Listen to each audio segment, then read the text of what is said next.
আসসালামু আলাইকুম সবাইকে, কেমন আছেন সবাই? চলে এসেছি নতুন আরেকটা ভ্লগ নিয়ে। আজকেরটা খুব একটা ভ্লগ না, খুবই র্যান্ডম একটা ভিডিও হতে যাচ্ছে।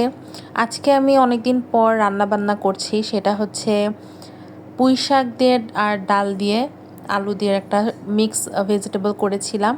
যেহেতু কুরবানি ঈদ গেল, সবাই বিফ টিফ খেয়ে একদম খুবই বোর হয়ে গিয়েছে, আর সেই জন্য আর কি এই রান্নাটা করা। একটু শাকসবজি খেতে হবে, তো এই রান্নাটা আমি করছিলাম।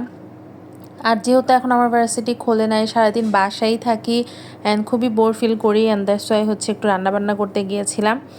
তো বেসিক রান্না, পেঁয়াজ মরিচ অ্যান্ড লবণ দিয়ে কিছুক্ষণ পেঁয়াজটাকে ভেজে নিয়ে তারপর হচ্ছে একটা পাত্রে আদা রসুন জিরা বাটা, হলুদের গুঁড়া মরিচের গুঁড়া দিয়ে একটু পানি দিয়ে মিক্স করে নিয়েছি। আলাদা আলাদা করে দিলে না কেমন মশলা একটা ঝাঁঝ উঠে যায়, তখন সবাই আশেপাশে যারা থাকে সবাই হাঁচি কাশি দেওয়া শুরু করে দেয়। দ্যাটস ওয়াই এই কাজটা করা। একটু পানি দিয়ে একসাথে মিক্স করে নিলে এই সমস্যাটা আর হয় না।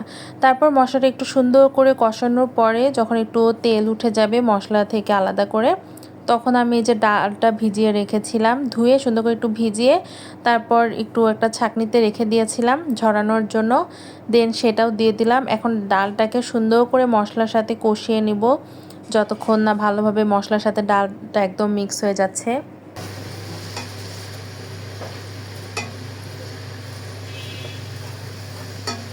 ডালটাও মশলার সাথে সুন্দরভাবে মিক্স হয়ে গিয়েছে, আর আপনারা দেখতেই পাচ্ছেন। আর এই দিকে হচ্ছে পুঁই শাক কাটা হয়ে গিয়েছে সুন্দর করে ধুয়ে একদম, এটাও হচ্ছে ছাঁকনিতে রেখে দেওয়া হয়েছে।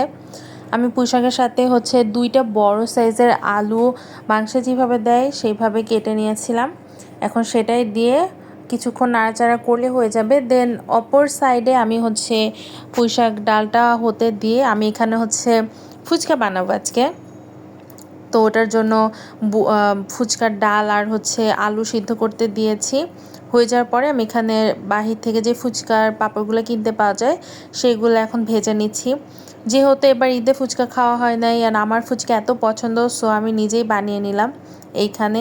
আর পুঁইশাক ডালটার পরে দেখানো হয় নাই কারণ অনেক ক্ষুধা লেগেছিল অ্যান্ড খাওয়া দাওয়া করে ফেলেছি আমরা সবাই। আর এইদিকে এখন বিকালবেলা হচ্ছে বাসা সবাই মিলে ফুচকা খাবো। ওয়েদারটা অনেক পরিষ্কার ছিল আজকে, যদিও গরম ছিল, তারপর বারান্দায় এসেই বসেছি। আর এইদিকে আমার ফুচকা একদম আমি নিয়ে রেডি। সো আজকের ভিডিওটা এই পর্যন্তই, আশা করছি ভালো লাগবে। আর এইদিকে এখন আমি ফুচকা খেতে খেতে আপনাদের সাথে বিদায় নিচ্ছি। ভালো থাকবেন সবাই, আল্লাহ হাফেজ।